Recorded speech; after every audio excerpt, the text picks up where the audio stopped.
আসসালামু আলাইকুম। আজকে নিয়ে আসলাম নতুন রেসিপি ফ্রাইড রাইস। তাহলে আমার সাথে থাকুন, দেখুন কিভাবে ফ্রাইড রাইস রান্না করি। তো এখন তেল গরম হয়ে গেছে, এর মধ্যে 2 চামচ পেঁয়াজ কুচি দিয়ে দেব। বিসমিল্লাহির রহমানির রহিম। হালকা নাড়া দিয়ে আস্তে আস্তে ভেজে নিতে হবে এবং যখন হালকা লালচা কালার পেঁয়াজগুলো, তখন মশলাগুলো দিয়ে কষিয়ে নিতে হবে। দিয়ে দিলাম স্বাদ মতো লবণ, কয়েকটা কাঁচামরিচ, 1 চামচ আদা রসুন বাটা, এখানে 250 গ্রাম মাংস এখন পাত্রের মধ্যে দিয়ে দিব এবং কষিয়ে নিব।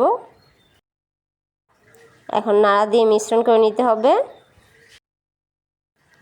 দিয়ে দিলাম 1 মগ পানি। এই পানির মধ্যে 250 গ্রাম পানি আর কি নেয়, এই মগটার মধ্যে 1 মগ পানি দিয়ে দিলাম। এখন মাংস কষিয়ে নেব।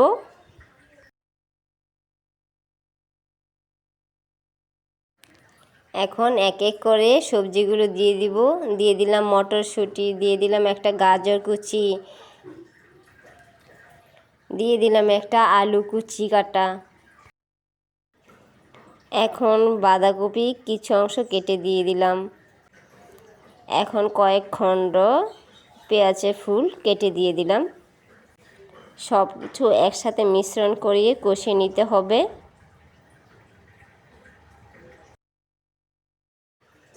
এখন আরেকটি পাত্রের মধ্যে তেল দিয়ে নিয়েছি 4 টেবিল চামচ। দিয়ে দিলাম হাফ বাটি পেঁয়াজ কুচি,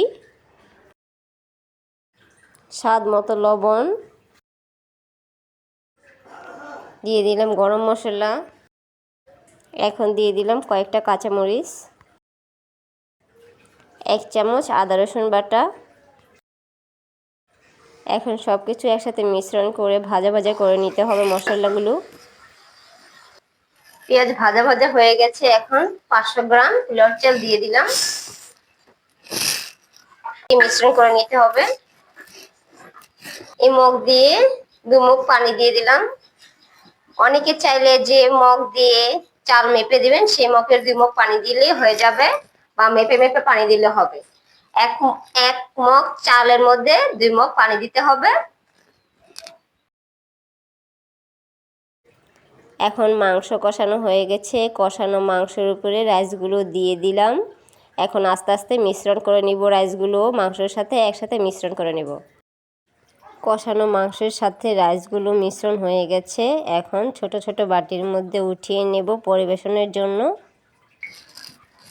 এইভাবে বাটি আস্তে আস্তে আস্তে আস্তে ঘুরিয়ে উঠিয়ে নিতে হবে।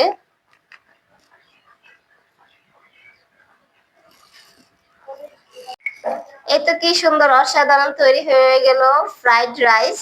যদি ভিডিওটি ভালো লাগে একটি লাইক, চ্যানেলটি সাবস্ক্রাইব করে রাখুন। এভাবেই নতুন নতুন ভিডিও নিয়ে আপনাদের মাঝে চলে আসবো। সেই পর্যন্ত আপনারা সবাই ভালো থাকুন, সুস্থ থাকুন। আল্লাহ হাফেজ।